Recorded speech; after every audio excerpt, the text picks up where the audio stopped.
नमस्कार साथियों। मैं कृष्णवीर सिंह यादव स्वागत करता हूं आपका जीनियस कोचिंग क्लासेस के यूट्यूब चैनल पर। और प्रतिदिन की भांति हम लेके आए हैं आपके लिए आज 6 फरवरी के करंट अफेयर्स के टॉप 10 क्वेश्चन। और एक एक क्वेश्चन का विश्लेषण करेंगे। क्वेश्चन लेने से पहले एक सुविचार जो प्रतिदिन आपके लिए लाया जाता है, तो देखिए क्या लिखा है कि बुद्धि कभी भी एक सीमा में रहने से नहीं बढ़ती। बुद्धि तो अलग अलग प्रयोग करने से और परेशानियों का सामना करने से बढ़ती है। विचार करिए इस पे। अगर आप अपने आप को एक विचारधारा में, एक दायरे में, एक ग्रंथ में, एक गुरु में या एक किसी व्यक्ति में सीमित रख लेते हैं, तो आपके विचार नहीं खुल पाते, आपका दायरा सीमित हो जाता है, आप कूप मंडूक अर्थात कुएं के मेढक हो जाते हैं। नई नई जीवन में परेशानी लाइए, रिस्क लीजिए, नए नए विचारों पर सोचिए, रिसर्च कीजिए और कठिनाइयों का सामना कीजिए। आपका शारीरिक, मानसिक, बौद्धिक, आध्यात्मिक हर तरफ उन्नति होगी। क्योंकि अगर हम प्रयोग ही नहीं करेंगे, हम एक सीमा में बंद के रह जाएंगे, तो स्वाभाविक सी बात है कि बुद्धि में विकास बिल्कुल नहीं हो पाएगा। चलिए तो हम लेते हैं आज की करंट अफेयर्स का पहला क्वेश्चन। क्या है देखें। विश्व कैंसर दिवस हर साल कब मनाया जाता है? ऑप्शन आपके सामने है। 1 फरवरी, 2 फरवरी, 3 फरवरी, 4 फरवरी। आप सभी लोग कमेंट में आंसर दें। और कैंसर रोग क्या होता है, कैंसर रोग कैसे होता है, इसके बारे में भी आप कमेंट कर सकते हैं। तो इसका आंसर दें। इसका आंसर सही है। मैं बता देता हूँ सही आंसर का क्या है। डी, अर्थात 4 फरवरी। तो विश्व कैंसर दिवस के बारे में जागरूकता बढ़ाने और इसकी रोकथाम, पहचान और उपचार को प्रोत्साहित करने के लिए मनाया जाता है। लोग ज़्यादा से ज़्यादा कैंसर के बारे में जागरूक हो सकें, इसीलिए कैंसर दिवस मनाया जाता है। इसकी रोकथाम कैसे हो और इसका उपचार के बारे में लोग बाग जागृत हो सकें। अंधविश्वास टोने टोटकाओं में ना पड़ के लोग बाग आज मॉडर्न टेक्नोलॉजी से जो इसका उपचार होता है, कीमोथेरेपी या अन्य जितने भी उपचार हैं, वो ले सके। इसलिए हम विश्व कैंसर दिवस हर साल मनाते हैं 4 फरवरी को। विश्व कैंसर दिवस 2008 में खेले गए विश्व कैंसर घोषणा के लक्ष्यों को समर्थन करने के लिए union for international cancer control board के नेतृत्व में कार्यरत है। विश्व कैंसर दिवस का प्राथमिक लक्ष्य कैंसर और बीमारी के कारण होने वाले मौतों को कम करना है। ये कि विश्व कैंसर दिवस मनाने का उद्देश्य, लक्ष्य है क्या कि कैंसर से मरने वालों की संख्या में कमी ला सके। कैंसर क्या होता है? आप जानते हैं हमारे शरीर में कोशिकाओं की अनियंत्रित वृद्धि ही क्या होती है, कैंसर होता है। जैसे मान लीजिए आपके हाथ में, कहीं पर भी, आपके लंग्स में, गले में, फेफड़े में अगर जो है कोशिकाओं का एक गुच्छा बनने लगता है और उन कोशिकाओं के भोज्य कोशिकाओं के लिए आवश्यक भोज्य पदार्थों की आपूर्ति शरीर वहाँ नहीं कर पाता, तो वो कोशिकाएं मृत हो जाती हैं, नष्ट हो जाती हैं, उनमें पीप मवाद बनता है और वही आगे जाके कैंसर बन जाता है। कैंसर में बहुत हद तक आधुनिक जीवन शैली, व्यायाम का न होना, नशा, तंबाकू, सिगरेट, शराब इत्यादि भी कारक माने जाते हैं। तो खुद जगें, दूसरों को जगाएं कैंसर रोग से। अगले प्रश्न की ओर चलते हैं। तो क्वेश्चन नंबर 2 है, अंतर्राष्ट्रीय छात्रों अंतर्राष्ट्रीय छात्रों को अब कितने साल के लिए कनाडा में रहने की अनुमति मिलेगी? 1 साल, 2 साल, 3 साल या 5 साल? कनाडा और भारत के संबंध कुछ बिगड़ गए हैं, क्योंकि एक खालिस्तानी समर्थक या कनाडाई सिटीजन, कनाडा के नागरिक को किसी ने वहां पर हत्या कर दी, जिसके आरोप कनाडा सरकार ने भारत पर लगाए। हाँ, ये भी सत्य है कि कनाडा में भारत के बहुत से सिख लोग रहते हैं और सिखों का एक ग्रुप जो है वो थोड़ा सा उग्रवाद या फिर खालिस्तान की मांग करते हैं और खालिस्तानी समर्थक ज़्यादातर लोग कनाडा में देखने को मिलते हैं। तो स्वाभाविक सी बात है कि उनमें से किसी की मौत होती है तो भारत पे उंगली उठना तो लाजमी था ही। इससे भारत और कनाडा के कुछ अंतर्राष्ट्रीय जो है संबंधों पर दिक्कत तो आई है। और अभी कनाडा ने एक और नियम लागू कर दिया है कि जो विदेशी छात्र कनाडा में जाके पढ़ाई करेंगे, उनके लिए जो है कुछ टाइम लिमिट फिक्स कर दी है। वो कितनी है? तो सही आंसर क्या है इसका? सही आंसर है बी, बी यानी कि 2 साल। कनाडा में तत्काल प्रभाव से अंतर्राष्ट्रीय छात्रों को अनुमति देने पर 2 साल की सीमा निर्धारित करने का सही निर्णय लिया है। कनाडाई सरकार का कहना है कि वह स्नातकोत्तर छात्रों के लिए वर्क परमिट को भी प्रतिबंध कर देगी, क्योंकि देश में नए आगंतुक मतलब मेहमानों की संख्या से रिकॉर्ड वृद्धि और बिगड़ते आवास संकट का सामना कर रहा है। कि बहुत सारे छात्र कनाडा में पढ़ने आ रहे हैं, इसलिए यहाँ पर बहुत जनसंख्या बढ़ गई है, बहुत ज़्यादा लोग आ गए हैं और रहने खाने की समस्या है। इसलिए उन्होंने टाइम लिमिट कर दी है, कितनी, 2 साल। 2 साल तक आप रह सकते हो, और जो पोस्ट ग्रेजुएट लोग हैं उनके भी ज़्यादा रुकने पर रोक लगा दी है। ठीक है, अगला क्वेश्चन देखते हैं। हाल में ही भारतीय प्रतिस्पर्धा आयोग की एमजी मोटर इंडिया में जेएसडब्ल्यू समूह की कितने प्रतिशत हिस्सेदारी खरीद को मंजूरी दे दी गई है? ये जो हमारी भारत के एमजी मोटर इंडिया है उसमें जेएसडब्ल्यू समूह एक ग्रुप है ने कितने प्रतिशत हिस्सेदारी खरीद को मंजूरी दे दी है? 38%, 40%, 48% या 52%? 38, 40, 48 या 52? तो इसका सही आंसर क्या है? इसका सही आंसर है ए, 38%। भारतीय प्रतिस्पर्धा आयोग ने कॉरपोरेट क्षेत्र में बदलते परिदृश्य का संकेत देते हुए महत्वपूर्ण व्यापारिक लेन देन को मंजूरी दी है। स्वीकृत सौदों में एमजी मोटर इंडिया में 38% की बड़ी हिस्सेदारी हासिल करने का जेडब्ल्यूएस समूह का रणनीतिक कदम भी शामिल है। जेडब्ल्यूएस क्या है? जेडब्ल्यूएस इंटरनेशनल ट्रेडकॉर्प पीटीआई लिमिटेड की एक नवस्थापित सहायक कंपनी है, यानी कि जेडब्ल्यूएस इंटरनेशनल ट्रेडकॉर्प पीटीई की एक नया ग्रुप है। जेडब्ल्यूएस वेंचर्स सिंगापुर के माध्यम से सुविधा प्राप्त करता है। जेडब्ल्यूएस वेंचर्स सिंगापुर के माध्यम से सुविधा प्राप्त करता है, और यह अधिग्रहण ऑटोमेटिव की गतिशीलता को नया आकार देने के लिए तैयार है। यानी कि भारतीय जो एमजी मोटर इंडिया की कंपनी है उसमें जेडब्ल्यूएस ग्रुप ने लगभग 38% की हिस्सेदारी को खरीद लिया है।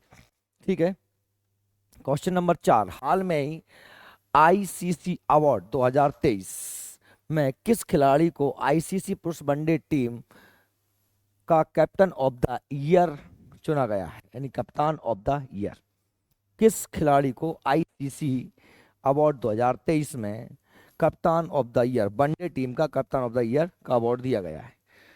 विराट कोहली, शुभमन गिल, रोहित शर्मा, मोहम्मद सिराज? तो आप बताएं, आपको अगर इसका आंसर पता है तो कमेंट करिए, और कमेंट करा करें, क्योंकि कमेंट करने से लोग उत्साहित होते हैं और हमको भी लगता है कि हाँ बच्चे पढ़ रहे हैं। अगर आप सिर्फ केवल देख के ही रह जाते हो तो उससे कहीं ना कहीं कमेंट, लाइक, शेयर ये चीज़ें टीचर्स को कहनी नहीं चाहिए, क्योंकि बच्चों को खुद से करना चाहिए। अगर आप पढ़ रहे हैं अच्छे से तो, यदि आपको हमारा पढ़ाना आपको अच्छा लग रहा है तो, और प्रयास करें कि ज़्यादा से ज़्यादा लाइक और कमेंट किया करें, और क्वेश्चन का आंसर तो कमेंट जरूर किया करें, क्योंकि इससे आपकी जागरूकता का पता चलता है कि आप कितने जागरूक होकर के पढ़ रहे हैं। तो इसका सही आंसर क्या है? रोहित शर्मा। क्या है? रोहित शर्मा। तो रोहित शर्मा को आईसीसी अवार्ड 2023 में रोहित शर्मा को आईसीसी पुरुष one day team of the year का कप्तान चुना गया है। वनडे टीम का कैप्टन ऑफ द ईयर पुरुष के लिए रोहित शर्मा को चुना गया। पैट कमिंस की आईसीसी पुरुष test team of the year का नामित कप्तान किया गया। भारत के spinner R Ashwin, Mitchell Starc, Usman Khawaja और जो रूट को भी आईसीसी पुरुष test team of the year का हिस्सा बनाया। यानी कि आईसीसी पुरुष टीम वनडे टीम का हिस्सा इन खिलाड़ियों को बनाया गया है, जिनमें स्पिनर आर अश्विन है भारत के, मिशेल स्टार्क, उस्मान ख्वाजा और जो रूट। साथ में ही आईसीसी वनडे क्रिकेट टीम का captain of the year award 2023 किस तहत किसको चुना गया है? रोहित शर्मा को। रोहित शर्मा अच्छे खिलाड़ी हैं। क्वेश्चन नंबर 5 है कि हाल में ही किसने दिल्ली में गांव चलो अभियान की शुरुआत की है? अच्छा प्रश्न है, हाल में ही किसने दिल्ली में गांव चलो अभियान की शुरुआत की है? तो आप इस प्रश्न का जवाब दें। अगर आपको पता है तो आपके सामने ऑप्शन है जेपी नड्डा, राजनाथ सिंह, जयशंकर, अमित शाह। किस व्यक्ति ने ये जो इस कार्यक्रम की शुरुआत की है? तो इसका सही आंसर है क्या? जेपी नड्डा। भारतीय जनता पार्टी के राष्ट्रीय अध्यक्ष जेपी नड्डा।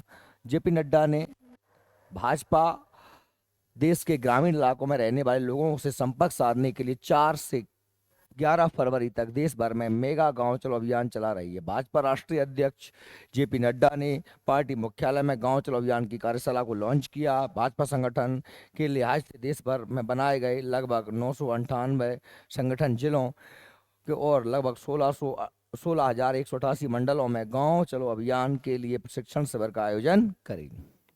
यानी कि गांव के लोगों को जागरूक करना, गांव को लोगों को जोड़ना, समझना, गांव की संस्कृति को बढ़ावा देना, ये इस उद्देश्य से भारतीय जनता पार्टी का ये संगठनात्मक कार्यक्रम है। इसका भारत सरकार से कोई लेना देना नहीं।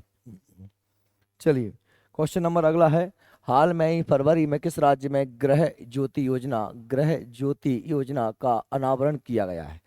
किस राज्य सरकार ने गृह ज्योति योजना को अनावरण किया है? ऑप्शन है महाराष्ट्र, तेलंगाना, तमिलनाडु, उड़ीसा। तो अगर आपको ये मालूम है कि गृह ज्योति योजना किस राज्य ने शुरू की है, तो महाराष्ट्र, तेलंगाना, तमिलनाडु, उड़ीसा, आप आंसर कमेंट करें। तो सही इसका आंसर क्या है? बी, तेलंगाना। क्या है सही आंसर? तेलंगाना। तेलंगाना के मुख्यमंत्री आप जानते हैं रेवंत रेड्डी हैं। मुख्यमंत्री बदलते रहते हैं, है ना। जैसे अभी झारखंड में हेमंत सोरेन हट गए हैं, उसकी जगह नए सोरेन साहब आए, तो वो याद कर लेना। बहुप्रचलित गृह ज्योति योजना सहित विभिन्न कल्याणकारी योजनाओं को कार्यान्वयन में तेजी लाने के लिए महत्वपूर्ण कदम उठाए गए हैं। राज्य सरकार का लक्ष्य इस योजना को फरवरी के पहले सप्ताह में शुरू करना है, जिससे कई परिवारों को राहत मिलेगी। यानी कि गृह ज्योति योजना की शुरुआत तेलंगाना में मुख्यमंत्री रेवंत रेड्डी द्वारा की गई। साथ ही कुछ अन्य योजनाएं भी लागू की हैं। क्वेश्चन नंबर 7, हाल में ही भारत में तांबे के खनन के लिए किस राज्य में औद्योगिक प्रतिनिधित्व मंडल भेजेगा? यानी भारत सरकार तांबा कॉपर की खुदाई के लिए यहाँ से कुछ औद्योगिक कर्मियों को वहाँ पर दूसरे देश में भेज रही है। वो ज़्यादा से ज़्यादा तांबा उत्खनन की जानकारी जुटा सकें और तांबे उद्योग को कैसे बढ़ावा मिले इसकी ट्रेनिंग या प्रशिक्षण भी ले सकें। तो इसका सही आंसर बताएं आप। ए कोलंबो, बी जंबिया, सी अर्जेंटीना, इनमें से कोई नहीं। कोलंबो, जाम्बिया, अर्जेंटीना, इनमें से कोई नहीं। तो इसका सही आंसर क्या है? कल कमेंट करें आप लोग।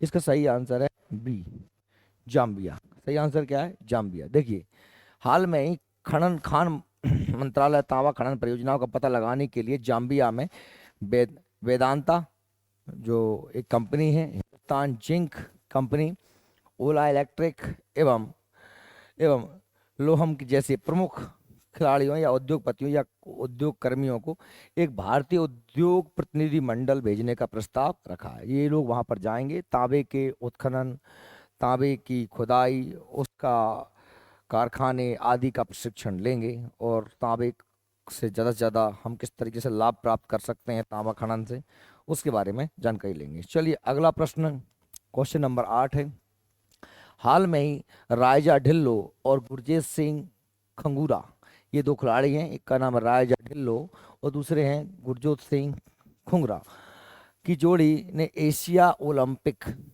शॉटगन क्वालिफायर प्रतियोगिता का नाम है एशिया ओलंपिक शॉटगन क्वालिफायर में कौन सा पदक जीता है? किस किस ने? राजा ढिल्लो और गुरजोत सिंह खंगूरा ने एशिया ओलंपिक शॉटगन क्वालिफायर स्वर्ण पदक, रजत पदक, कांस्य पदक, इनमें से कोई नहीं। पता है अगर आपको तो कमेंट करिए। मैं बता देता हूँ उसका सही आंसर क्या है, कांस्य पदक। कांस्य पदक जीता है, किसने जीता है भाई? देखिए, राजा ढिल्लो और गुरजोत सिंह ने किस खेल में जीता है? तो एशिया ओलंपिक शॉटगन क्वालिफायर। कौशल और दृढ़ संकल्प के शानदार प्रदर्शन में भारतीय शूटिंग जोड़ी राजा ढिल्लो और गुरजीत सिंह खंगूरा ने कुवैत सिटी में एशियाई शॉटगन चैंपियनशिप 2024, अब ये कहाँ पर चल रही थी? तो कुवैत सिटी में चल रही थी। कौन सी तो चल रही थी? एशियाई शॉटगन चैंपियनशिप 2024 चल रही थी। इसमें मिश्रित इसकी टीम स्पर्धा में मिश्रित समझ रहे हैं आप, दो लोग खेले उसमें। कांस्य पदक जीता कुवैत के अब्दुल्ला अल रशीदी और ईमान अल समा के खिलाफ मुकाबला करते हुए भारतीय जोड़ी गहन कांस्य पदक मैच में 41 39 के स्कोर के साथ विजयी हुई। यानी भारतीय टीम के 41 अंक थे और जो साथ में एक और जो टीम थी कुवैत की, उसके 39 स्कोर था। और इस प्रकार भारतीय टीम ने यह एशियाई ओलंपिक शॉटगन क्वालिफायर में कांस्य पदक जीत लिया है। साथ ही अब हम अगले प्रश्न की ओर चलते हैं। प्रश्न नंबर 9 है। प्रश्न नंबर 9 है कि हाल में ही केंद्रीय मंत्री मनसुख मांडविया ने कहाँ कैंसर अस्पताल की आधारशिला रखी है। प्रश्न आपके सामने है कि हाल में ही केंद्रीय मंत्री हैं मनसुख मांडविया ने किस स्थान पर कैंसर हॉस्पिटल की स्थापना या आधारशिला रखी है। तो मुंबई, राजकोट, कोलकाता, नई दिल्ली। आपको पता है तो आपका इसका आंसर देने का प्रयास करें। सही इसका आंसर क्या है? तो इसका सही आंसर जो है वो है राजकोट। राजकोट कहाँ है? गुजरात में। सही आंसर क्या है? राजकोट। केंद्रीय स्वास्थ्य मंत्री मनसुख मांडविया और गुजरात के मुख्यमंत्री भूपेंद्र पटेल, ये याद कर लीजिए, गुजरात के मुख्यमंत्री कौन है? भूपेंद्र पटेल। केंद्रीय स्वास्थ्य मंत्री हैं कौन? मनसुख मांडविया ने गुजरात के राजकोट में खोडल धाम ट्रस्ट कैंसर अस्पताल, ये अस्पताल का नाम है, खोडल धाम ट्रस्ट कैंसर अस्पताल की आधारशिला रखी है। लेउआ पटेल समुदाय के लिए भी एक संगठन श्री खेडुल धाम ट्रस्ट राजकोट के पदाधिकारी तालुका के अमरेली गांव के एक अस्पताल और एक कैंसर अनुसंधान का निर्माण करेगा। क्वेश्चन नंबर 10 है, very very very very most. भगवान राम का जो जन्मभूमि पर मंदिर अयोध्या में बना है 500 साल के, हमने एक लंबा इंतजार किया कब बाबर के सेनापति मीर बांकी ने अयोध्या के मंदिर को ध्वस्त करके और वहां पर एक मस्जिद को खड़ा कर दिया था मंदिर के अवशेषों पर, और एक लंबी लड़ाई लड़ी, भावनात्मक लड़ाई भी थी, और अंत में भारतीय न्यायपालिका के सर्वोच्च न्यायालय सुप्रीम कोर्ट द्वारा ये निर्णय दिया गया कि वहां पर मंदिर ही बनेगा। और उस मंदिर निर्माण की प्रक्रिया में जो मूर्ति गर्भगृह में स्थापित की गई है, उस मूर्ति का निर्माण किस व्यक्ति ने किया है? उस मूर्ति के वास्तुकार कौन है? ये प्रश्न है। और वो मूर्ति के दर्शन आप सभी ने कर लिए होंगे। भगवान श्री राम का श्री विग्रह है, बहुत ही सुंदर, बहुत ही रमणीय, बहुत ही आनंददायक, बहुत ही मनमोहक है। और जो एक काले पत्थर पर इसका जो है निर्माण किया गया है, और यह पत्थर शालिग्राम पत्थर है, और ये पत्थर भी लगभग बहुत प्राचीन पत्थर है जिसको वहां से प्राप्त किया है। तो राम सुतार अयोध्या राम मंदिर के निर्माण मुख्य वास्तुकार कौन है? अरुण योगीराज, जगन मोहन और चंद्रकांत सोमपुरा। तो सही इसका आंसर क्या है? सही इसका आंसर है अरुण योगीराज। अयोध्या राम मंदिर के मुख्य वास्तुकार चंद्रकांत सोमपुरा। अच्छा सॉरी, ये बता दें मैं आपको, अरुण योगीराज जो है मूर्ति निर्माण, ये प्रश्न मंदिर के वास्तुकार से लेकर है। मंदिर के वास्तुकार कौन है? मंदिर के वास्तुकार जो है राम मंदिर के जो वास्तुकार हैं वो कौन है? चंद्रकांत सोमपुरा। और जो मूर्ति है, श्री विग्रह है, भगवान की जो मूर्ति है, उसका निर्माण अरुण योगी राज ने किया है। यहाँ पर प्रश्न मंदिर को लेकर था, मूर्ति को लेकर आए तो आप ले आएंगे अरुण योगीराज। अयोध्या राम मंदिर के मुख्य वास्तुकार चंद्रकांत सोमपुरा है। चंद्रकांत उस परिवार से आते हैं जो पहले से ही मंदिर निर्माण के कार्यों में वर्षों से लगा हुआ है। उनके द्वारा तैयार किए गए उल्लेखनीय मंदिरों में गुजरात का सोमनाथ मंदिर, मुंबई का स्वामी नारायण मंदिर, गुजरात का अक्षरधाम मंदिर परिसर और कोलकाता का बिड़ला मंदिर भी शामिल है। यानी इनके परिवार की बड़ी परंपरा रही है चंद्रकांत सोमपुरा की। साथ ही आपको बता दूं, भगवान श्री राम का मंदिर नागर शैली में बना हुआ है। भारत में प्रथम प्रमुख शैलियों में, भवन निर्माण शैली में गांधार शैली, मथुरा शैली, नागर शैली, द्रविड़ शैली दक्षिण भारत में है। गांधार शैली गांधार शैली पश्चिमी इलाकों में है। मथुरा शैली उत्तर भारत में, और नागर शैली उत्तर भारत में प्रसिद्ध है। ठीक है, ये मंदिर निर्माण की एक शैली होती है। ये आज के करंट अफेयर्स के 10 प्रश्न थे। आपको अच्छे लगे हैं तो आप कमेंट करें, लाइक करें, शेयर करें, और इस तरीके का करंट अफेयर्स प्रतिदिन पाने के लिए आप हमारे चैनल को सब्सक्राइब भी कर सकते हैं। धन्यवाद, मिलते हैं कल।